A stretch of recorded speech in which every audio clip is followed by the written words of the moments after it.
স্ত্রী আসিয়া গোপনে গোপনে কালমা পড়ছে। ফেরাউনের স্বামী ও মুসলমান, কিন্তু আসিয়া যে কালমা পড়লো এটা তো প্রকাশ হয়ে গেছে। ইমান তো ধরে রাখা যায় না, চাইপা রাখা যায় না। ইমান এমন একটা জিনিস, বেলাল মার খায়, চামড়া ফাটাইয়া দিছি। আল্লাহু আকবার। জবানের ভিতরে আহাদ আহাদ আওয়াজ। সাহাবী রাস্তা দিয়া যায়, আবু বকর সিদ্দিক যায় আর বলে, ও বেলাল, তুমি আমার দলের মানুষ, নবীর উম্মত, তুমি আঘাত খাইতেছ, মার খাইতেছ, আহাদ আহাদ আস্তে আস্তে নেও, আস্তে আস্তে বলো আমার আল্লাহ এমন একজন আল্লাহ রে। আল্লাহর নামটা আস্তে বললো, আল্লাহ শোনে। বেলাল 3 দিন 4 দিন পর্যন্ত কইছে আমি আস্তেই কব, আমি আর জোরে বলুম না। 4th দিনের মাথা আবু বকর সিদ্দিক ডাক দে বলে, বেলাল, তোমার না কইছি আহাদ আহাদ আস্তে আস্তে কইও, আস্তে আস্তে বইলো। দেখেন বেলাল কি জবাব দেয়। বেলাল ডাক দেখে, আবু বকর, আপনি নবীর বড় সাহাবী, আপনার সম্মানার্থে কইছে আমি আস্তেই বলুম, কিন্তু কাফেররা যখন মারে, কাফেররা যখন পিটায়, আর আমি যখন জোরে জোরে আহাদ আহাদ কই, এরা যে মারে আমি টেরও পাই না। এরা যে আমারে মারে আমি টেরও পাই। ওই আহাদ আহাদ তার অন্তরে এমন ঢুকছে, মারে চামড়ায়, কিন্তু অন্তরে তো মালিকের মহাব্বত। তো আসিয়া যখন শুনছে ফেরাউনের বাহিনী, আসিয়া কালমা পড়ছে, মুসা নবীর উপর ঈমান লইয়া পড়ছে। 1 দল 2 দল 3 দল ডেলি গিয়া বুঝায়, আসিয়া মুসার খোদারে সাইরা ফেরাউন রে খোদা মানো। আসিয়া ডাক দিয়ে বলে, মানুষ কোনোদিন মানুষের খোদা হইতে পারে না। সুবহানাল্লাহ কর। স্বামী কোনোদিন স্ত্রীর খোদা হইতে পারে না, নেতা কোনোদিন কর্মীর খোদা হইতে পারে না, বড় কোনোদিন ছোটর খোদা হইতে পারে না। আসিয়া যখন বারবার বলে, আমি মুসা নবীর আল্লাহর ওপর ঈমান লইয়াছি, জীবন যাবে তথাপি ঈমান যাবে না। জীবন যাবে, ঈমান। আমি জানি জীবন গেলে জীবন পাওয়া যাবে, ঈমান হারা হয়ে গেলে ঈমান পাবো না। ঈমান মহাদৌলতের নাম, ঈমান মহাসম্পদের নাম। ঈমান লয়া কবরে গেলে আল্লাহর রসুল কয়, উম্মত রে 10টা দুনিয়ার সমান একটা জান্নাতের মালিক বানায় দেওয়া হবে। এই দুনিয়াতে কয়টা জগতের মালিক আমরা, কয়টা বাড়ি গাড়ি আমরা আছে, কতটুকু সম্পদ আছে। আল্লাহ রসুল কইছে, আমার উম্মত যদি যারা পরিমাণ ঈমান নিয়ে কবরে যায়, 10টা দুনিয়ার সমান তারে জান্নাতের মালিক বানায় দেওয়া হবে। জোরে কোন সুবহানাল্লাহ। তাইলে আমরা ওই আশাই থাকি, দুনিয়ার আশায় থাকার দরকার নেই। আমাদেরকে আল্লাহ পরকালে যা দেওয়ার দিব। এই দুনিয়ার মধ্যে আমাদের সব চাহিদা পূরণ হবে না, সব কিছু চাইলে আমরা পাবো না, কিন্তু আল্লাহ পাক নিজেই বলেন, মা তাস্তাহি, বান্দায় জান্নাতে গিয়া যা চাইবো আমি আল্লাহ তারে সব দিব, সব দিব। জোরে কোন সুবহানাল্লাহ। আসিয়া জীবন দেয়, ঈমান দেয় না। আসিয়া জীবন দেয়, জীবন দেয়, ঈমান দেয় না। এ কলিজার টুকরা যুবক, কে আমার মুরব্বী বাবাজিরা, আসিয়ার মতো একটা মহিলা কেমন ঈমানদার, কেমন মজবুত ঈমানওয়ালা, জীবন দিয়া দেয়, ঈমান দেয় না। মার কম খাইছে নি? এত মার খাওয়ার পরেও বুকের উপরে পাথরের বাড়ি, পাথর চাপা দিছে। 2 হাতের মধ্যে সোজা কইরা গজাল মারছে, পায়ে মারছে, বুকটার ভিতরে পাথর চাপা দিয়া সূর্যের দিকে মুখটা করে ফালায় রাখছে। আসিয়ারে, আসিয়া পুরা শরীর হারাইতে পারে না, জিহ্বা তো নাড়াইতে পারে। জিহ্বাটা ডাইকে ডাইকে কয়, আল্লাহ, স্বামীর ঘর হারাইলাম, স্বামীর পোশাক হারাইলাম, আল্লাহ গো আমারে খালি উলঙ্গ করে ফলায় রাখছে। আল্লাহ, আমি দুনিয়ার পোশাক ছাড়ছি তোমার জান্নাতের পোশাকের আশায়, স্বামীর বিছানা ছাড়ছি জান্নাতের বিছানার আশায়, স্বামীর ঘর ছাড়ছি তোমার জান্নাতের ঘরের আশায়। আসিয়া দোয়া করে বলাইছি, রব্বিবনিলি ইনদাকা বাইতান ফিল জান্নাহ, স্বামীর ঘর ছাড়ছি তোমার কাছে একটা ঘর চাইছি, আমার জান্নাতে একটা ঘরের মালিক বানাই দিও। আল্লাহ আসিয়ার দোয়া কবুল করে নিলেন। আল্লাহ ডাক দিয়ে বলে, জগতের মানুষ, 24টা ঘন্টা আমি আল্লাহ তোমরা জিহ্বার দিকে তাকাই, তোমরা নিয়ে আমাকে একবার আল্লাহ করে ডাক দেও। তোমার বাচ্চায় তোমার আব্বাকে ডাক দিলে মজা লাগে, ভালো লাগে। বিবিরে মা কয়ে ডাক দিলে বড় ভালো লাগে। আল্লাহকে তোরা আমার আল্লাহ কয়ে ডাক দিলে আমার ভালো লাগে। তোরা আমার ডাকবি 24 ঘন্টার ভিতরে যখনই সময় পাইবি রে। এই নামটার ভিতরে কত মজা আল্লাহ ঢুকাইয়া দিছে। এই মজা আর কোথাও পাইবা না। চিনি খাও মজা লাগে, গুড় খাও মজা লাগে, মিষ্টি খাও মজা লাগে, টাঙ্গাইলের চমচম খাও মজা লাগে, কুমিল্লার রসমালাই খাও মজা লাগে। পেটটা ভইরা গেলে আর বেশি ভালো লাগে না। আর জিকিরটার ভিতরে এমন মজা আল্লাহ ঢুকাই দিছে রে। সবাই একসঙ্গে বইসা তালে তালে জিকির করলে কি যে মজা লাগে, কি যে স্বাদ লাগে। বাংলার হাফিজি রহমতুল্লাহ আলাই, এ বাবাজি জিকির করতে করতে করতে করতে আমার দিকে তাকান, খেয়াল করেন। বাংলার হাফিজি হুজুর রহমতুল্লাহ আলাই জিকির করতে করতে এমন একটা অবস্থা হয়েছে, ওনার পশমের গোড়ায় গোড়ায় জিকির চালু হয়ে গেছে। জোরে কন্যা সুবহানাল্লাহ, আর একটু আওয়াজ দেয়া কন্যা সুবহানাল্লাহ। আমাদের গ্রামে মরহুম পিসা হুজুর ফজলুল করিম রহমতুল্লাহ আলাইহি আসছিলেন। তখন মুসলমান, এই লাইট ছিল না, বিদ্যুৎ ছিল না। মসজিদের সামনে নৌকার মধ্যে হুজুরের শোয়াই ছিল। গরমের সময় আসছে, হুজুরের পাশে বসে বসে বাতাস করছিলাম। তখন মাদ্রাসায় পড়ি। আমি তাকায় দেখছি হুজুর ঘুমায় রইছি। হুজুরের কণ্ঠনালীর মধ্যে মুসলমান খালি লাফালাফি করতেছে। একটা লোক ঘুমায় গেছে, তার পশমের গোড়ায় গোড়ায় জিকির চালু হয়ে রইছে।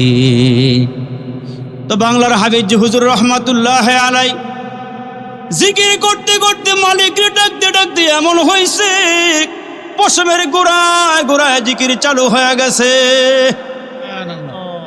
হাফিজি হুজুর রহমতুল্লাহ আলাই বাথরুমে গেছেন।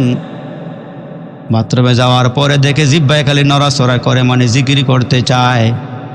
ওপরের দাঁত আর নিচের দাঁত দিয়া জিহ্বাটার এমন করে কামড় দিয়া ধরছে।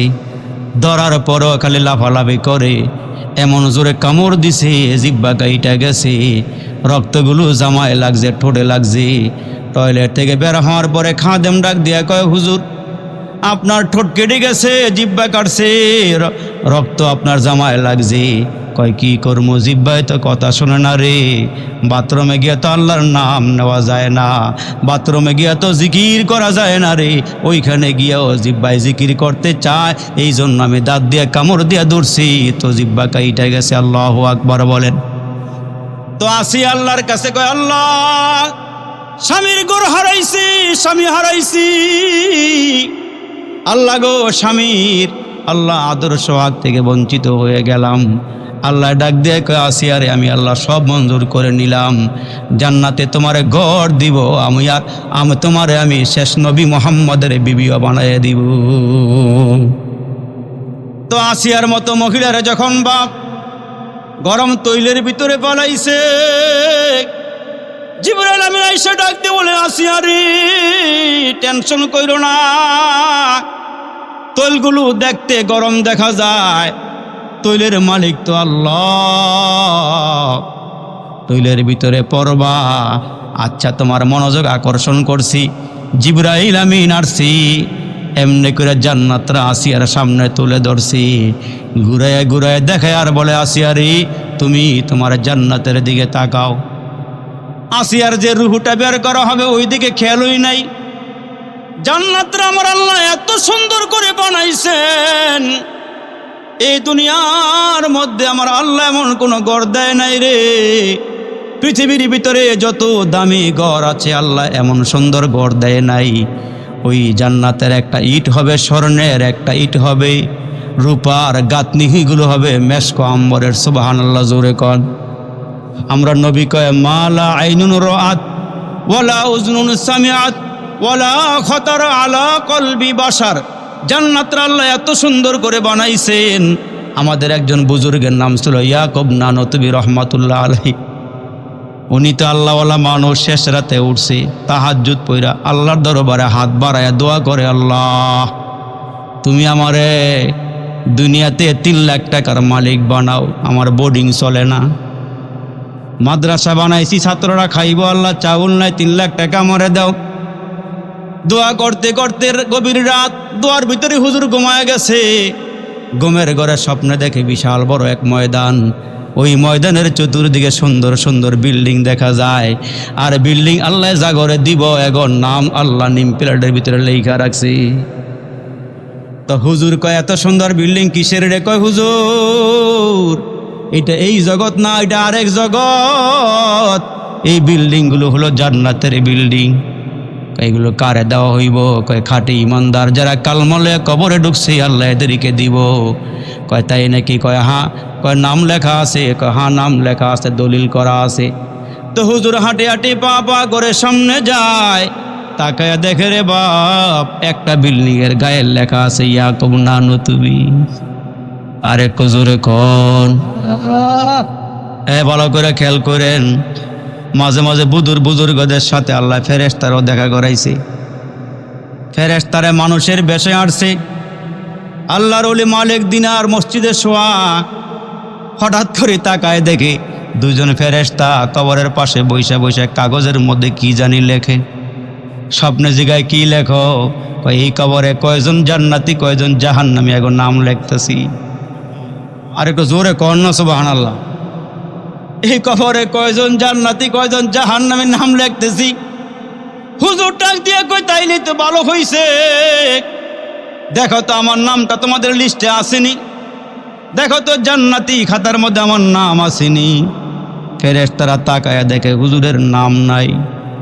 হুজুর পেরেশানি পড়ে গেছে, আল্লাহ জান্নাতের খাতায় নাম না থাকলে তো জাহান্নামের খাতায় মনে নাম উঠে গেছে।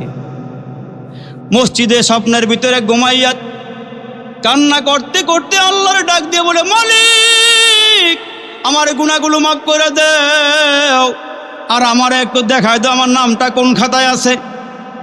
খাঁটি মনে তওবার আওয়াজ দিছে।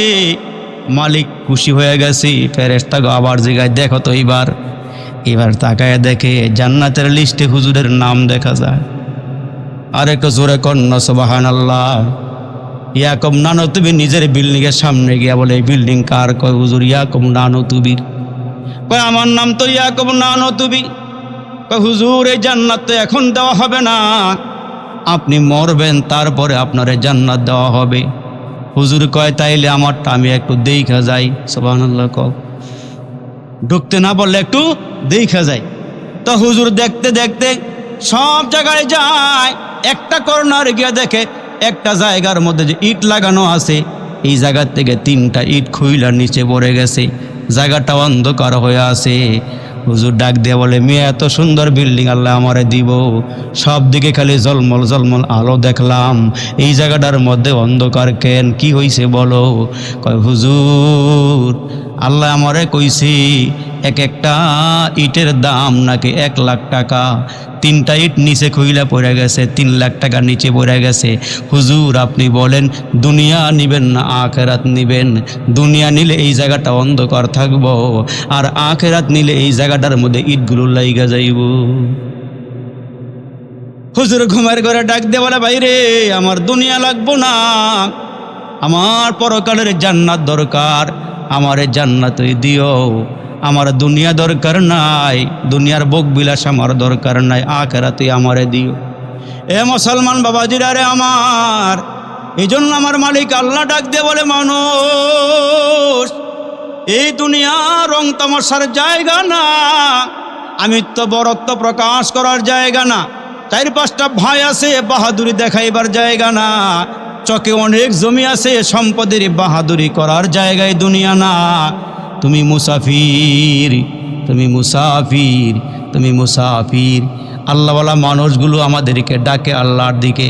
আমার ভাই মাওলানা ইদ্রিস ভাই দীর্ঘ সময় পর্যন্ত আলোচনা করছেন।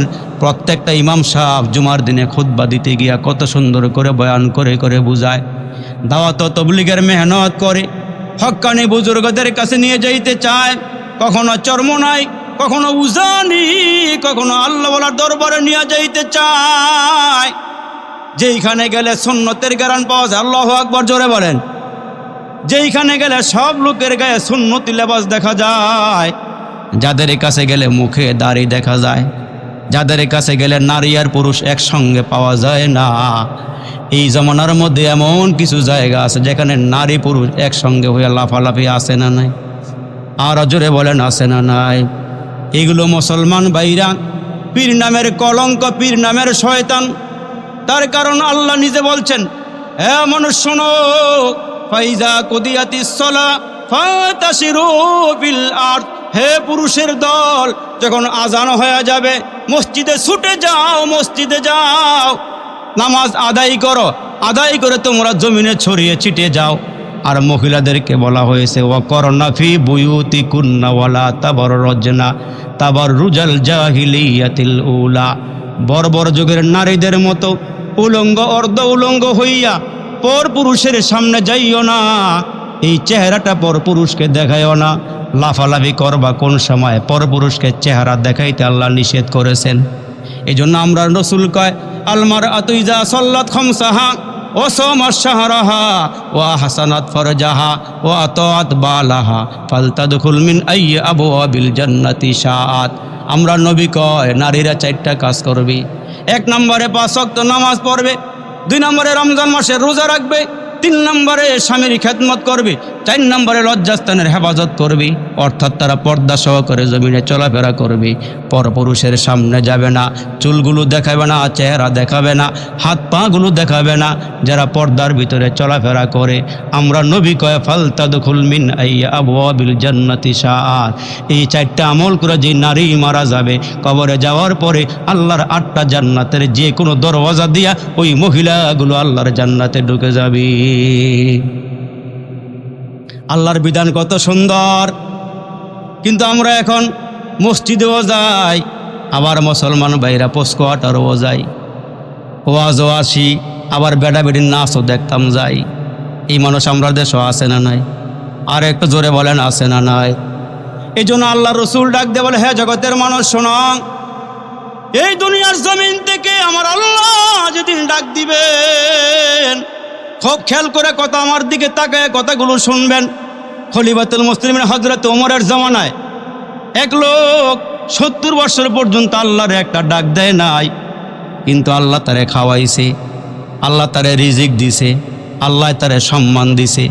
70 বছর পার হওয়ার পর যখন দাঁতগুলো পড়ে গেছে, একতারা বাজায় বাজায় মানুষের গান শোনাইতো, একতারা বাজায় বাজায় মানুষের বিনোদন দিত, মানুষগুলিকে আনন্দ দিত।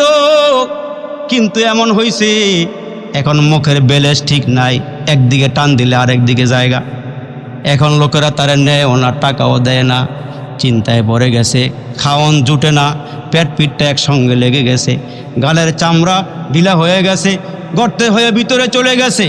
ওই লোকটা চিন্তা করে, যেই জামানায় আছি ওমর তো কাউকে রক্ষা দেয় না, ওমর ধরলে ছাড়ে না, দুর্রা মারে, বেতের আঘাত করে, কোরা মারে, আমি এখন কি করি? আল্লাহর সামনে যাইতে হলেও তো আমারে চুপে চুপে যাওয়া দরকার। অভ্যাস অনুযায়ী একতারা ডালইয়া ওই যে মদিনার সবচেয়ে বড় গোরস্থান জান্নাতুল বাকিতে ঢুকে গেছে। সুবহানাল্লাহ। একা একা নীরবে পলায়া পলায়া জান্নাতুল বাকিতে শেষ মাথায় ঢুইকা পুরাতন একটা কবর দেইখা, যেখানে কেউ খুঁজা পাবে না আল্লাহ ছাড়া, এই লোকটা কবরের ভিতরে ঢুইকা একতারাটা হাতে লইয়া অভ্যাস অনুযায়ী জীবনে যা শিখছে তাই তো বলবো, ভিতরে যা আছে তাই তো বের হয়। একতারাটা হাতে লইয়া বুকের ওপরে ফালাইয়া ডাক দিয়া কয়, আল্লাহ আমার এখন কেউ জিগায়ই না, আমারে কেউ এখন টাকা পয়সা দেয় না, আমারে খাওয়ান দেয় না, আল্লাহ তুমি আমার একটু খাবার দেও, আল্লাহ তুমি আমারে সুস্থ রাখো। যখন বেড়ায় শুয়া শুয়া চোখের পানিগুলো ফালাইয়া ডাক দিছে জমিনে, ডাকটা চলে গেছে মাওলার আরশে। হযরত ওমর মসজিদে বসা, ওয়ালের ভিতরে হেলান দিয়া তন্দ্রাচ্ছন্ন হয়ে গেছেন। দেখেন আমার আল্লাহ ইলহাম করে, ওমর একটা কাজ করো, ওই জান্নাতুল বাকিতে যাও, পুরাতন একটা কবরের ভিতরে আমার একজন ওলি ঘুমায়া রইছে। আর একটু জোরে আওয়াজ দিয়ে কন্যা সুবহানাল্লাহ। এই বেটায় সারা জীবন ডাক দেয় না, কবরে শুয়া শুয়া আল্লাহর একটা ডাক দিছে। হযরত ওমরের কাছে ইলহাম হয়ে গেল, ওমর আজকে 2 সপ্তাহের উপরে হয় লোকটার পেটে খাওন নাই, এই জমিনটা আমার, রিজিক আমি দেই রে ওমর, তুমি নিজের হাতে খানা পাকাইয়া খানাটা ডিশে লইয়া জান্নাতুল বাকির কবরস্থানে গিয়ে তালাশ করো, লোকটারে আমার পক্ষ থেকে খানা খাওয়াইয়া আসো। হযরতে ওমর নিজের হাতে খানা পাকাইয়া ডিশে লইয়া রওনা দিছে। জান্নাতুল বাকিতে ঘুরতে ঘুরতে পাগল পরা হয়ে গেছে, লোকটারে পায় না। শেষ বেলা চলে আসবে, হঠাৎ করে ওই কবরের দিকে নজর দিছি, তাকায় দেখে একটা বুড়া বেড়ায় শোয়া, দাঁত নাই, দাঁতগুলো পড়ে গেছে, চামড়া ঢিলা হয়ে গেছে। হযরতে ওমর কিনারায় দাঁড়ায় বলে, ইয়া আব্দুল্লাহ, হে আল্লাহর বান্দা কুম, হে বান্দা উঠো। লোকটার ডাক শুই না, চোখ খুলে দেখে ওমর কবরের ভিতরে থরথর করে কাঁপা শুরু করে দিছে। ওমর, ও আপনার ভয়ে আমি এখানে পলাইছি, আপনি কেমনে জানলেন, কেমনে শুনলেন, এখানে কেমনে আসলেন? কয়, আপনি যারে ডাক দিছেন সেই তো আমারে পাঠাইছে, যারে ডাক দিছেন সেই তো আমারে পাঠাইছে। কয়, কেন আসছেন, বেত মারবেন নাকি?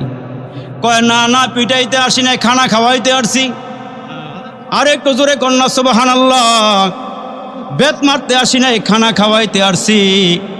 লোকটায় ডাক দিয়ে বলে, কেন খানা খাওয়াইতে আসছেন? কয়, ডাক দিছেন জমিনে, ডাকটা চলে গেছে মাওলার আরশে। ওই লোকটা চোখের পানিগুলো সারে আর কান্না করে ডাক দিয়ে বলে, ওমর, যেই লোকটারে, যেই মালিকরে জীবনে একটা ডাক দেই নাই, একটা ডাক দেওয়ার কারণে মালিক যদি আমার ওপরে এত রাজি আর খুশি হয়ে যায়, খানা খাবো পরে ওই মালিকরে আরেকটা ডাক দিয়া লই। মালিকরে ডাক দিছে, মালিক বাও হয়ে গেছে, তার উপরে রাজি হয়ে গেছে। আল্লাহকে, বান্দা তোমার মুখে দাঁড়িয়ে ছিল না, এখন দাঁড়িয়ে দিলাম। বান্দারে ছোট ছোট দাঁত ছিল, এগুলো ফালায় আবার তোমারে শক্ত দাঁত দিলাম। তুমি কি একটু চিন্তা করছো, চামড়াগুলো টান টান ছিল, এখন ঢিলা হয়ে গেছি। বান্দারে চিন্তা করো, তোমার সামনে তো মালাকুল মউত আসার সময় হয়ে গেছে। এই জন্য আল্লাহ ডাকতে বলে, মানুষ চিন্তা করো রে মানুষ, আল্লাহর দরবারে একদিন যাইতে হবে, মালিকের সামনে দাঁড়াইতে হবে, মালিকের সামনে খাড়াইতে হবে। খাড়াইয়া তোমার হায়াতের জীবনটা কোন কাজে খরচ করছে আল্লাহর সামনে হিসাব দেওয়া লাগবে। আল্লাহর সামনে দাঁড়ায় দাঁড়ায় হিসাব দেওয়া লাগবো। যৌবনকালরা কেমনে শেষ করছি, যৌবনকালে আল্লাহরে ডাক দিছিলাম নি, আল্লাহরে পাইতে চাইছিলাম কিনা, আল্লাহরে ডাক দিছিলাম কিনা, আল্লাহ পুঙ্খানো আমরারে হিসাব নিব। কবর থেকে মানুষগুলো আল্লাহর সামনে দাঁড়ায় যাবে, দুইটা পা রাখার মতন যতটুকুন জায়গা, এতটুকুন জায়গার বেশি জায়গা হাসরের দিন পাবে না।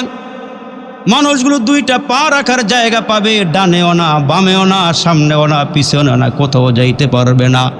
আল্লাহ কে, বান্দা তোমারে যৌবনকাল দিছিলাম, বলো যৌবনকাল কোন কাজে খরচ করছো? তোমারে মাল দিছিলাম, মাল কোন কাজে খরচ করছো? বলো বলো বলো। এই জন্য আল্লাহ ধরার মতন, আল্লাহ ধরলে কাউরে সার দেয় না। আল্লাহকে ফেরাউনরে ধরছি, পানে চুবাইয়া মারছি, নমরুদরে ধরছি, নাকের ভিতর দিয়ে মশা ঢুকাইয়া দিছি। আল্লাহকে আমার ধরা বড় শক্ত ধরা, আমি আল্লাহ ধরলে সহজে কাউকে সারি না। এই জন্য মুসলমান ভাইরা খুব খেয়াল করে কথাগুলো শুনে যাবেন। আল্লাহ ডাক দিয়ে বলে, বান্দা তোমাদেরকে আমি আল্লাহ বানাইছি, শোনা কেমন, তোমরা নবীর উম্মতদেরকে বানাইছি। ওই যে মুসলমান আমরা হলাম অফিসারের মতো, সুবহানাল্লাহ কোন, আর একটু জোরে কোন। অফিসের মধ্যে পিয়নও আছে, আবার অফিসারও আছে। পিয়ন 8টার থেকে রাত 8টা পর্যন্ত ডিউটি করে, বেতন পায় অল্প।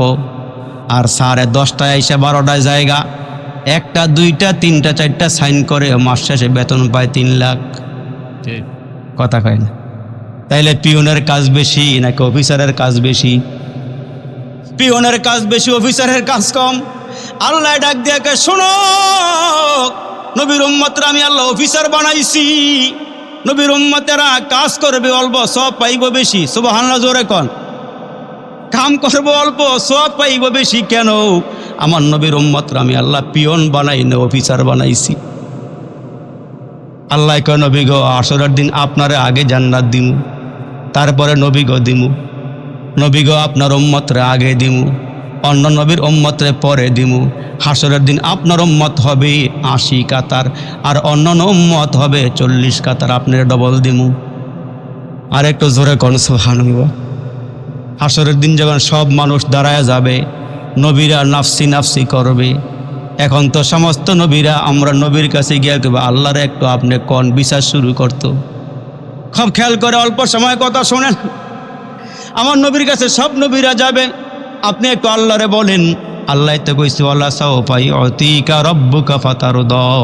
দুনিয়াতে আপনি কিছু নেন নাই, আপনি আখিরাতের জন্য রাখছেন। আপনি আজকে আল্লাহরে যা কইবেন আল্লাহ তাই শুনবো। আমরা নবী গিয়া কইব আল্লাহ আর হাসরের ময়দানে থাকতে পারা যাইতেছে না, বিচার শুরু করে দেন। আমরা আল্লাহ কইব বলেন, আপনি বলেন আমি কারে দিয়ে বিচার শুরু করতাম? আর একটু জোরে কোন। শান রিসালাত কিতাবের ভিতরে আসছে, আল্লামা জিয়াউদ্দিন রহমতুল্লাহ আলাইহি লিখেন, আল্লাহ কইব নবী গো কারে দিয়ে শুরু করতাম বলেন? আমার নবী কইব আল্লাহ গো আপনি আবু বকর সিদ্দিকরে দিয়া শুরু করেন। আর একটু জোরে কর। আমি মক্কা মদিনায় সব সাহাবীকে বদলা দুনিয়াতে দিয়া দিছি, আবু বকর দিতে পারি নাই। আবু বকর সিদ্দিক জান মাল সব দিয়া দিছি, আমারে লইয়া আবু বকর গাড়ে সুরে রওনা দিস। কিছু পথ যাওয়ার পর আমি আর হাঁটতে পারি না। আবু বকর কয় নবী গো আপনি আমার কান্দে উঠেন, আমি আগায়া দেই। আমার নবী কয় আবু বকর নবুয়াতের বডি কি তুমি আলগাইতে পারবানি? নবুয়াতের বডি কি তুমি কাঁধে লইতে পারবানি? আপনি দোয়া করে দিলে পারুন। আবু বকর সিদ্দিক কয় জান্নাতের আশায় জাহান্নাম থেকে মুক্তির আশায় আমি আমার নবীর ডাইন কাঁধে নিলাম। আমি একটু পরে সামনে আগায় গিয়ে আবার বাম কাঁধে নিলাম। আমার নবীকে আবু বকর আমারে নামায়া দেও। আবু বকর সিদ্দিক নবীর নামায়া একবার ডাইন দিকে যায়, পাগল পারা হয়ে গেছে, আর একবার বাম দিকে যায়, আবার সামনে যায়, আবার পিছনে যায়। আবু বকরের চোখের পানিগুলো ফালায় ফালায় কান্না করে। আমার নবী ডাক দিয়ে বলে আবু বকর এমন বেচুন হইছ কেন? এমন হইছ কেন বলো? ডানে যাও বামে যাও সামনে পিছনে কেন যাও? আবু বকর ডাক দিয়া কয় নবী গো আমি যখন ডাইন দিকে যাই তখন আমার মন কয় না জানে ডাইন দিক থেকে কাফেররা আপনারে তীর মারে কি না, তীর মারলে আপনার গায়ে লাগতে দিব না, আমি যতগুলো তীর মারে আমার গায়ে নিব। আবার যখন বাম দিকে যাই তখন আমি চিন্তা করি বাম দিক দিয়ে আবার কাফেররা তীর মারে কিনা, আমি তীরের আঘাত নিব, আপনি নবীর গায়ে একটা তীরের আঘাত লাগতেও দিব না। এমন করে করে দুইজন যখন গর্তের কিনারায় চলে যায়, আবু বকর ডাক দিয়ে কই নবী গো পাখিরে দাঁড়া, এই গর্তের ভিতরে, এই বড় গর্তের ভিতরে ছোট ছোট গর্ত থাকবার পারে। কিতাবের ভিতরে আসছে আল্লাহু আকবার, একটা সাপ নবীরে দেখবার লাইগা 1000 বছর আগে গর্তের ভিতরে ঢুকে গেছে।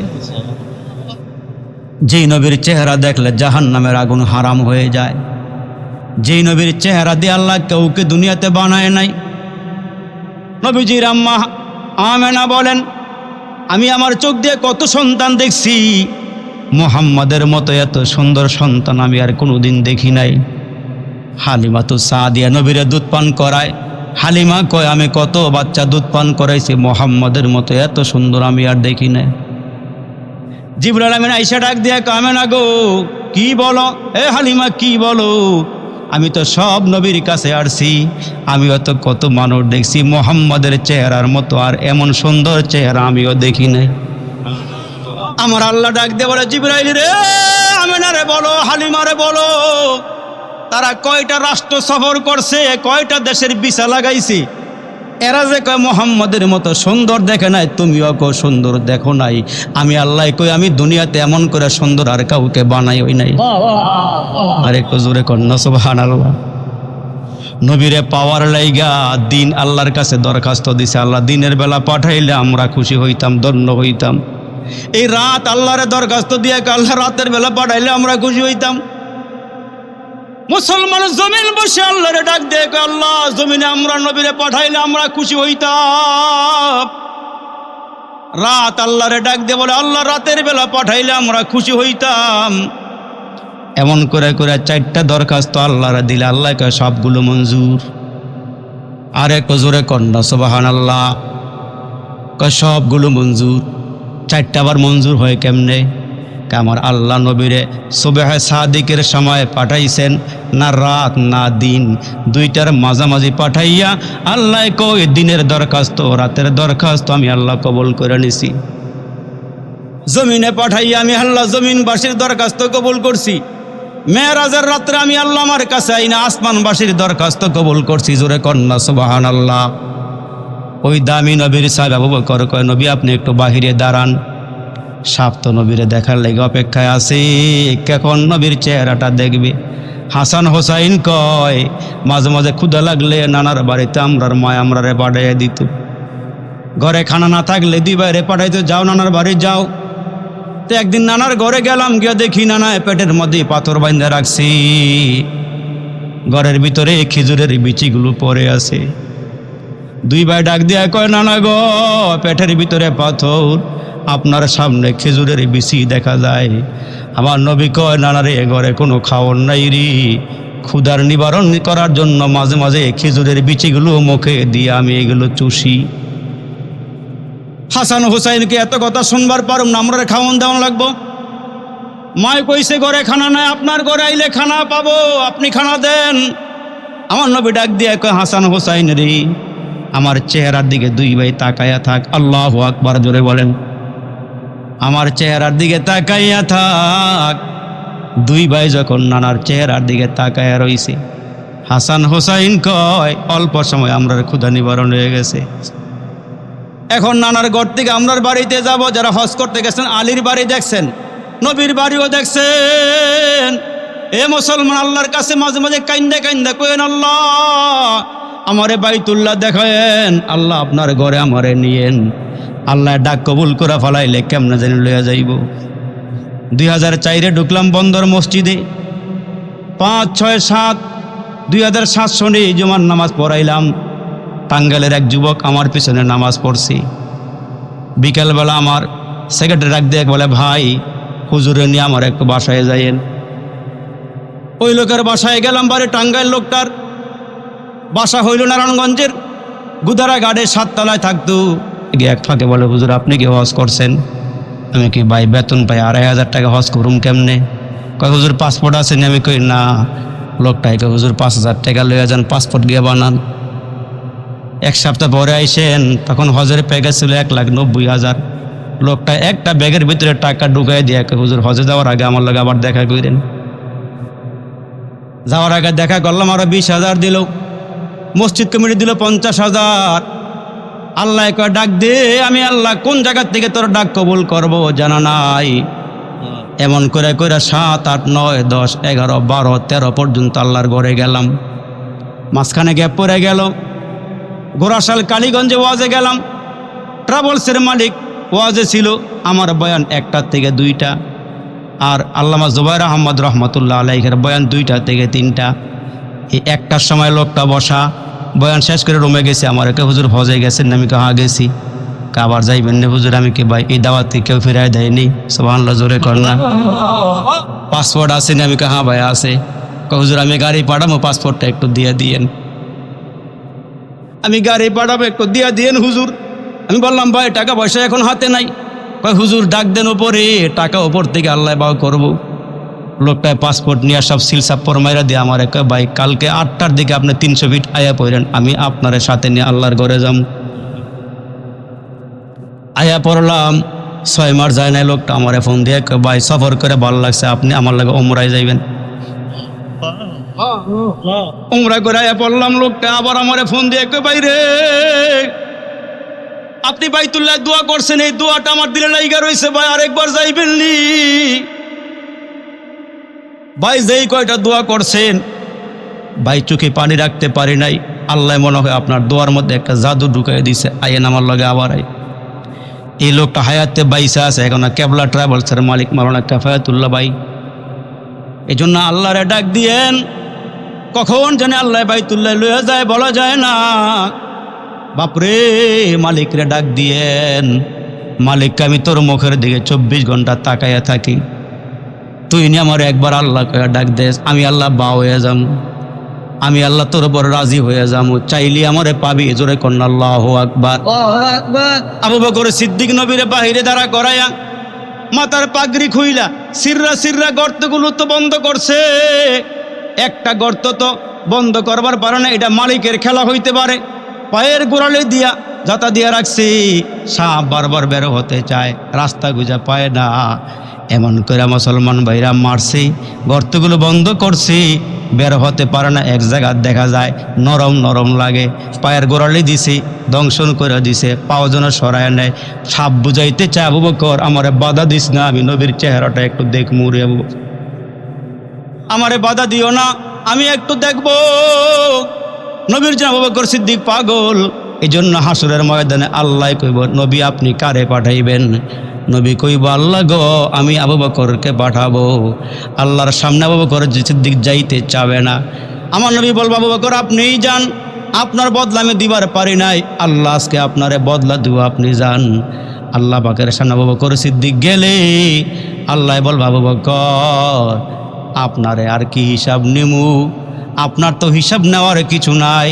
আমি তাকায়া দেখছি নবীর নবুয়াত ছাড়া আমল যা যা আছে সব নবীর আমল আপনার মধ্যে আছে,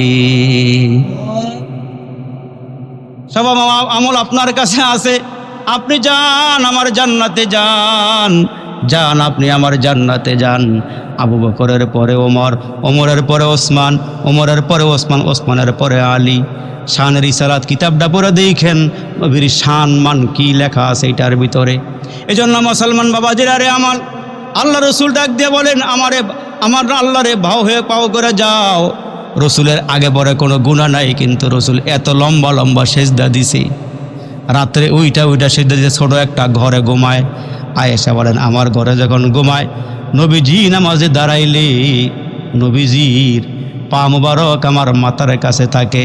ঘরে বেশি নড়াচড়া করা যায় না, ছোট্ট ছোট্ট ঘর। আম্মা জান আয়েশা কয়, মাঝে মাঝে আমি দেখতাম নবী সেজদায় গিয়া মাথা উঠায় না, এত লম্বা সেজদা দিছে। মানুষ কি এত লম্বা সেজদা দেয়নি? মাঝে মাঝে আঙ্গুল দিয়ে নবীর পায়ের মধ্যে সুরসুরি দিতাম, যে নবী বেঁচে আছে না মরে গেছে, নবী বেঁচে আছে না মরে গেছে। আমি মাঝে মাঝে টেস্ট করতাম, টেস্ট করে দেখি নবী আছে। নবীরে জিগাইছি, এত লম্বা সেজদা করেন কেন? নবীকে, আফালা আকুনা আবদান শাকুরা, আমি কি আল্লাহর শুকরিয়া আদায় করব না? শুকরিয়া আদায় করতে কি আল্লাহর কাছে রসুল এত বড় সেজদা দেয়, আর আমগো সেজদা দেখলে মনে হয় যেন ঠোকরা ঠোকরা মুরগি খাবার খায়। মুনাফিকের কিছু লক্ষণ হইলে মসজিদে সবার পরে যাওয়া, সবার আগে পড়া। পানির ভিতরে মাছ যেমন শান্তি পায়, মুমিন মুসলমান বান্দা আল্লাহর ঘর মসজিদে গেলে তেমন শান্তি পায়। জোরে কোন সুবহানাল্লাহ। আর খাঁচার ভিতরে পাখি বন্দি করে যেমন ছটফট করে বের হওয়ার লাইগা, মুনাফিক বারকা কিছু মুসলমান আছে মসজিদ থেকে বের হওয়ার জন্য পাগল হয়ে যায়, খালি ছটফট ছটফট করে। এই জন্য আমরা নবী কইছে, উম্মত শোনেন, উম্মত যত বেশি মসজিদে যাবে, যতবার যাবে, আল্লাহ পাকের রসুল কয় ওই উম্মতকে ততবার আল্লাহ জান্নাতে মেহমানদারি করে। সম্পর্ক চায়ের দোকানের সাথে, সম্পর্ক আড্ডার সাথে, টেলিভিশনের সাথে, সম্পর্ক আল্লাহর ঘরের সাথে নাই। আল্লাহর ঘরে সহযোগিতার হাত বাড়াইবে ওইটাও নাই। মসজিদে গিয়ে ইমাম সাহেবের কাছ থেকে নামাজ শিখবো, কোরআন শিখবো, মাসালা মাসাইল শিখবো, এগুলো না শিখে খালি হুজুরের দোষ দরবার যায় মসজিদ, হুজুরের পিছনে খালি লাগবার যায়। খালি এই হুজুর খালি মাস শেষ হইলে বাগাইবো কেমনে? এক হুজুর 3 বছর 4 বছর থাকতে পারে না, খালি হুজুরের পিছনে লাইগা থাকে খালি। আবার এমনও মসজিদ আছে, যেমন আল্লামা হাসান জামিল হুজুর বলেন যে আমার আব্বা এক মসজিদে নামাজ পড়াইছেন 40 বছর, আমি আছি এখন প্রায় 20 বছর হয়ে গেছে। তাহলে ওই মুসল্লিটা কেমন আর এলাকার মানুষই কেমন? আর আমরা এলাকার মধ্যে হুজুর আইলে এটা খোসায় বাইর করে আরেক হুজুর, আর এইবারে খালি নতুন চেহারা দেখতে মন চায়। এই জন্য আলেমকে পিছনে লাগার দরকার নাই। 2টা চোখ দিয়া, নিজেরটা দিয়া, একটা দিয়া দোষ দেখেন, আরেকটা দিয়ে মানুষের গুণ দেখেন, দেখবেন সবাই বালা। আর আমরা খালি আমি বলা সবাই খারাপ, আমি বলা সবাই খারাপ। এই গুণ যখন আপনার মধ্যে, তখন মনে করবেন ভিতরটা নষ্ট হয়ে আসছে, ভিতরটা এখনো ঠিক হয় নাই। যেদিনকে ঠিক হইব এই দিন কইবেন যে আমি খারাপ সবাই বালা। আল্লাহ আমরা বুঝার তৌফিক দান করুন, আল্লাহ মজমাটা কবুল করুন। এই আমার আলী হোসেন কাকা বলছেন 3 কোরআন খতম পড়ছে, ওনার আব্বার রূপের মাগফিরাত কামনা। না কাকা, 3 কোরআন খতম পড়ছে। আপনারা যারা এখানে আসছেন, অপরের লেগা দোয়া করলে সেই দোয়া আল্লাহ আপনার জন্য কবুল করুন। আর মনে মনে খেলে আপনার লেগা দোয়া করেন না। ওই হুজুরের কাছে একবার দোয়া চাইছে, হুজুর আমার পোলায় মেট্রিক পরীক্ষা দেবে, একটা দোয়া করে। আপনার জন্য মিষ্টিও লইছি, 500 টাকাও লইছি, তো হুজুরে দোয়া করতে গিয়ে দোয়া করছে, আল্লাহ এই গ্রামের যত লোক পরীক্ষা দিব ছেলেরা আল্লাহ সবারে পাস করাই দিও। এই বেড়া দোয়ার পরে মিষ্টি আর টেহালে এবারে যেতেছে, তো হুজুরকে খাওয়াইবেন না? কয় হুজুর আপনি যে দোয়া করছেন সবারে বন্টন করে যে আমরা ফলায় কদ্দুর পাইছি, আমরা ফলায় কদ্দুর পাইছে দোয়া। এই জন্য অপরের জন্য দোয়া করলেন, সেই দোয়া আল্লাহ আপনার হকে কবুল করুন। আল্লাহ বুঝার তৌফিক দান করুক। জোরে কোন আমিন। আর একটু জোরে আওয়াজ করে বলেন আমিন। আপনারা আমার লেগে দোয়া করেন, আমি আপনার লেগে দোয়া করি। আপনাকে দোয়াই আল্লাহ আমরা চালাইতেছে, আসলে ভিতরে কিচ্ছু নেই, এটা খালি ডোলার মতন, ভিতরে কিচ্ছু নেই। আপনাকে দোয়ায় চলতেছি, টেকনতে তুলিয়া আল্লাহ সারা বাংলাদেশে ঘুরাইতেছে। এমন জায়গাত গেছি জীবনে যেই জায়গার কল্পনাও করি নাই, যেই জায়গার আশাও করি নাই, আল্লাহ এমন জায়গাতে আপনাকে দোয়া নিচ্ছে, খালি মাদ্রাসায় পড়ার কারণে আর আপনাকে দোয়ার কারণে। এই জন্য সন্তান থাকলে মাদ্রাসায় পড়ায়েন, ছেলেরা আলেম বানায়েন, হাফেজে কোরআন বানায়েন। দুনিয়াতে কোনো কাজে না লাগলেও আখেরাতে এই সন্তান আপনাকে জান্নাতে নেওয়ার কাজে লাগবে। দুনিয়াতে কোনো কামে লাগে নাই, কিন্তু আখেরাতে কামে লাগবে। তার কারণ একজন হাফেজকে মেকদার দেওয়া হয়েছে 10 জন লোককে জান্নাতে নিয়ে যাইব। আর আলেমের কোনো নির্ধারিত নাই। আল্লাহ পাক বলবেন, আলেম তুমি যদি আমলওয়ালা হও, এইখান থেকে যারা যারা ভাল লাগে তুমি লইয়া আমার জান্নাতে যাও। জান্নাত আর ছোট হইব না, জান্নাত তো অনেক বড়, অনেক বড়। আল্লাহু আকবার। আল্লাহ আমরা বুঝার তৌফিক দান করো।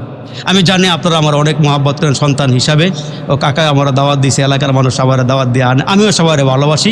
যখন দোয়া করে মন খুলে দোয়া করি সবার জন্য, যে আল্লাহ যেন একটা ফোঁটা চোখের পানি দিয়া আল্লাহ মুনাজাত কবুল করে সবারে মাফ করে দেয়। আমিন আমিন।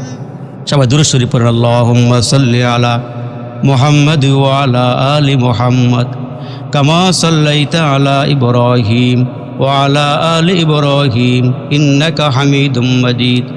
আল্লাহুম্মা বারিক আলা মুহাম্মাদ ওয়া আলা আলি মুহাম্মাদ কামা বারাকতা আলা ইব্রাহিম ওয়া আলা আলি ইব্রাহিম ইন্নাকা হামিদুম মাজিদ। যে কাকা কি উদ্দেশ্য দোয়া জানি? সমস্ত লোকে দোয়া জি ভাই তো আমি এখনই রয়েছি। জি সব ভাই, আব্বা মাও। করি, চাচা ভারী বড় ছেলে জি ইনশাল্লাহ। মাদারীগড় মাদ্রাসার উত্তর সাইডে বাড়ি করছি, মাশাআল্লাহ আলহামদুলিল্লাহ। 26 বছর ধরে। জি সবাই ইস্তেগফার পড়ি। আস্তাগফিরুল্লাহ রাব্বি মিন কুল্লি যামবি ওয়া আতুবু ইলাই লা হাওলা ওয়ালা কুওয়াতা ইল্লা বিল্লাহিল আলিয়্যিল আযীম। আলহামদুলিল্লাহি রাব্বিল আলামিন। والصلاة والسلام على سيد الأنبياء والمرسلين وعلى آله وأصحابه أجمعين। ফেলিয়ে না দিও রে মালিক, ফেলিয়ে না দিও, গুনাহ যত করেছি মোরা ক্ষমা তুমি করিও। বান্দা আছে বন্দিগি নাই, শেষ করেছি জিন্দিগি, পরকালের বিচার দিনে পাপীদের উপায় কি? মাফ করে দাও রে মালিক, মাফ করে দাও, গুনাহ যত করেছি মোরা ক্ষমা করে দাও। আয় আল্লাহ ইটির সরে গ্রামের এই সুন্দর একটা আয়োজনে মাহফিলে ইয়া আল্লাহ এলাকার সব ওলামাই কারাম, ইমাম সাহেব, হুজুরেরা, ইয়া আল্লাহ আমার ভাই মাওলানা ইদ্রিস সাহেব সহ ইয়া আল্লাহ এলাকার মুরব্বীরা, পাকা বাঁকা দাড়িওয়ালা মুরব্বীরা, যুবকেরা, মায়েরা, বোনেরা, আদরের কচি কাচারা, যে যেখান থেকে হাতগুলো বাড়াইছে রে মালিক আল্লাহ, রাত যত গভীর হয় কোর্ট কাছারি বন্ধ হয়ে গেছে, বাজারের দোকানপাট বন্ধ হয়ে গেছে, ব্যবসা প্রতিষ্ঠান বন্ধ হয়ে গেছে, অফিস আদালত বন্ধ হয়ে গেছে। ইয়া আল্লাহ বাড়ি ঘরের দরওয়াজা লাইগা গেছে রে মালিক, আমরা জানি তোমার রহমতের দরওয়াজা খোলা আছে। আল্লাহ রহমত পাওয়ার আশায়, গুনাহ মাফ পাওয়ার আশায় ইয়া আল্লাহ এলাকার বাবা গো, মুরব্বী গো, চাচা গো, ভাই বারাদার নিয়ে হাতগুলো বাড়াইয়া দিছি। আয় আল্লাহ এই দুইটা হাত কত জায়গায় বাড়াইলাম, মক্কা মদিনা আল্লাহ দেশের অনেক জায়গা, বিদেশের অনেক জায়গাতে গিয়ে হাত বাড়াইছি। আল্লাহ গো জানি না কোন মুনাজাত তোমার দরবারে কবুল হইছি। আয় আল্লাহ এক যা কালেমরা হাত বাড়াইছি, মুরব্বীরা হাতগুলো বাড়াইছে, যুবকেরা হাতগুলো বাড়াই দিছে। আল্লাহ গো, জানি না কার দুখানা হাত তোমার পছন্দ হয়ে গেছে।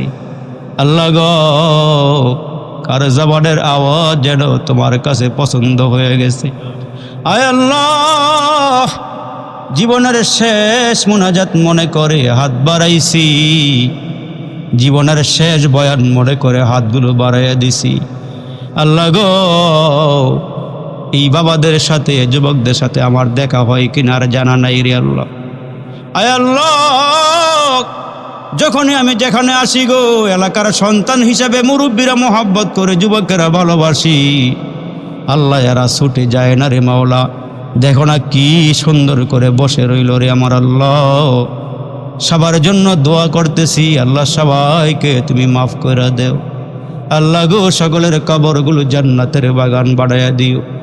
ই আল্লাহ, যাদের মা নাই, বাবা নাই, এই মাহফিলে নিজের বাবার চেহারার কোনো মানুষ নাই রে, মার চেহারার মতো এই জগতে আর কেউ নাই রে আমার আল্লাহ। কারা জানি দাদা নাই, দাদি নাই, নানা নাই, নানি নাই, শ্বশুর শাশুড়ি, স্ত্রী পুত্র, যে যেখান থেকে মাহফিলে এসে হাত বাড়াইছি, আল্লাহ এদের বংশধরের কবরে আযাব থাকলে মাফ করে দিও। আল্লাহ, তুমি কবরগুলো জান্নাতের বাগান বানাইয়া দিও। এই এলাকার মাটির নিচে যেখানে গুরুস্থান আছে, পৃথিবীর মাটির নিচে যত মোমেন মোমেনাত মুসলমান নর নারী ইয়া আল্লাহ ঘুমায় রইছে, আল্লাহ গো, যারা পরিমাণ ইমান নিয়ে যারা কবর ঘুমাইছে, আল্লাহ সবাইরে মাফ করে দিও। সকলের আরো আহে পাকে হাদিয়া পৌঁছাইয়া দিও। ইয়া আল্লাহ, আজকের আয়োজক যারা, তুমি তো জানো কোন নিয়ত করে মাহফিলের আয়োজন করছি। 3 কোরআন খতম পড়ছে মুরব্বীদের নামে, আল্লাহ এই খতমের সওয়াবটুকুন মুরব্বীদের আরো আহে পাকে পৌঁছাইয়া দিও। আল্লাহ গো, কোরআন পড়ার খাতিরে তুমি এদেরকে মাফ করে দিও। আয় আল্লাহ, মাওলা রে, দুনিয়ার আগুন আমরা সইতে পারি না। গরম পানি করলে গোসল করতে গেলে ওই পানিরে ঠান্ডা করে করে গোসল করা লাগে রে আমার আল্লাহ। গরম পানি তো চামড়ায় সহ্য করতে পারে না। দুনিয়ার আগুন তো কোনো আগুন নয় আল্লাহ, জাহান্নামের আগুন বড় কঠিন আগুন রে আমার আল্লাহ। ওই আগুন কেমনে সইব, ওই আগুন কেমনে সইব রে আমার আল্লাহ। দুনিয়া থেকে আমরার গুনাহগুলো মাফ করে কবরে নিও আল্লাহ। দুনিয়ার থেকে আমরার গুনাহগুলো মাফ করে কবরে নিও। মাঝে মাঝেই শুনি অমুক জায়গায় কবরে আগুন, কবর খনন করতে গেলে সাপ বিচ্ছু কবরে এসে হাজির হইয়া যায়। আল্লাহ গো, ওই কবরে কেমনে থাকবো গো, কবরে কেমনে ঘুমাবো গো আমার আল্লাহ। যত মানুষের কবরে শোয়াইলাম, শীত নাই গরম নাই, একটা বালিশ দিতে পারলাম না, ল্যাপ দিতে পারলাম না, কম্বল দিতে পারলাম না, নিচে কোনো খাট পালং নাই, সোফা নাই রে আল্লাহ গো। আমাদের কত ওই কবরে না শোয়াইব, ওই কবরে কেমনে থাকবো রে আমার আল্লাহ। তোমার ঘরের পালকি কবে জানি গো আমরার দুয়ারে হাজির হইয়া যায়, জানি না রে আল্লাহ। কোন দোকানে জানি গো 3টা কাফনের কাপড় আইসা পড়ছে গো, জানা নাই রে আমার আল্লাহ। কোন বাস বাগানে জানি গো আমরার নামে বাসগুলো পাইকা টুকরা টুকরা হয়ে গেছে। নিজের হাতে কত মানুষের কবরে নামাইলাম, নিজের হাতে কত মানুষ রে কবরে শোয়াইলাম। আল্লাহ গো, কত জায়গায় যায়, কত যুবকেরা কান্না করে আর বলে হুজুর একটা সময় মায়ে কষ্ট করছে, বাবায় কষ্ট করছে, হুজুর গো দেখেন না কত সুন্দর বিল্ডিং বানাইছি। আল্লাহ গো, বিক্রমপুরে অনেক জায়গার মাহফিলে যায় একটা যুবক, প্রতি বছর আমারে দাওয়াত দেয়। যেই মাত্র রুমটার ভিতরে গিয়ে ঢুকি আর তার কান্না বন্ধ হয় না। ওই যুবকটাই ছোট্ট একটা রুমের ভিতরে মার খাটটা রাইখা দিছে, মার জামাগুলো আলমিরার ভিতরে রাইখা দিছি, মার মশল্লাটা, মার পান খাওনিটা, মায়ের যেই গ্যালাস দিয়া পান খাইতো গ্যালাসটাও রাইখা দিছি। হাউ মাউ করে কান্না করার বলে, হুজুর আমি বাজারের ব্যবসায়ী, হিসাব করে আস্তে আস্তে রাত 12টা 1টা বাজে যায়, দরওয়াজায় আওয়াজ দিলে কেউ দরওয়াজা খোলে না, মা পাশের রুমে ঘুমায়, বিবিরে বারবার ডাক দিলে বিবি বিরক্ত হয়ে যায়, মার দরওয়াজার জানালার পাশে এসে একটা টোকা দিই, যত রাত্রে ঘরে ফিরি মায়কে, বাবা আইসো নাকি? হুজুর গো ঘরে ঢুকি, দরওয়াজা খুইলা মায়ের টেবিলে আগে যায়, টেবিলের মধ্যে গিয়া মা বাতে হাত দিয়ে দেখে ভাত গরম না ঠান্ডা, তরকারির কাছে গিয়া মা হাত ঢুকায় দেখে গরম না ঠান্ডা, ঠান্ডা হয়ে গেলে মায় কয়ে যাও হাত পাও ধুয়ে আসো, তাড়াতাড়ি করে হাত মুখ দাও। আরে আমারে মায় হাত মুখ দোয়াত লাগাইয়া দিয়ে মায় তরকারি গরম করে, ভাত গরম করে, ঠান্ডা ভাত খাইলে ঠান্ডা লেগে যাবে, আল্লাহ গো এমন মা কার জানি কবরে চলে গেছি। এরে যুবক জীবদ্দশায় মারে আদর করতে পারো নাই, ভালোবাসতে পারো নাই, তুমি পোড়া কপাল্লা সন্তান, এখন একটা কাম কইরো, সপ্তাহে 2 বার মার কবরের পাশে গিয়ে দাঁড়াইও, কেউ রে দেখাইয়া না একা একা যাইও, মার কবরের কিনারায় গিয়া মারে কইও মাগো মাফ করে দাও, তোমার কবরের পাশে দাঁড়াইছে আল্লাহ যেন তোমরা রে মাফ করে দেয়। ও ভাই এয়ারপোর্টে যাই, বিমানে বিমানে কত জায়গায় সবরে যাই, গত বছর দেখি একজন মুরব্বী একবার 1 নাম্বার গেইটে পাগলের মতন দৌড় দেয়, আবার 2 নাম্বার গেইটে যায়, মুরব্বীর দিকে বারবার তাকাইয়া আমি গিয়া বললাম, চাচা এমন করতেছেন কেন? কয় হুজুর 5 বছরের নাতিনটা লয়ে আইছি, বাবার লেগে একটা ফুলের মালা লয়ে আইছি, আমার পোলায় এই সন্তানটা দেখা যায় নাই, আমার নাতি গতকালকে থেকে ঘুমায় না, বাবার কোলে উঠব, বাবার গলায় ফুলের মালা দিব। ও হুজুর পোলায় বলে আইছে, পোলায় নাকি লাশ হইয়া আসছে হুজুর, হুজুর গো পোলার লাকি আসছে, পোলায় নাকি বিমানে ওইটা স্টক করে মারা গেছে। পোলার সাথে রোমের একজন বন্ধু ছিল, ওই বন্ধু আমারে বারবার ফোন করে কয়ে, চাচা বাহিরে দাঁড়ান, অ্যাম্বুলেন্স লন, অ্যাম্বুলেন্স নিয়ে আসেন। বারবার যে গেলাম, বাবা আমি তো প্রাইভেট কার নিয়ে আসছি, কই এইটা হবে না,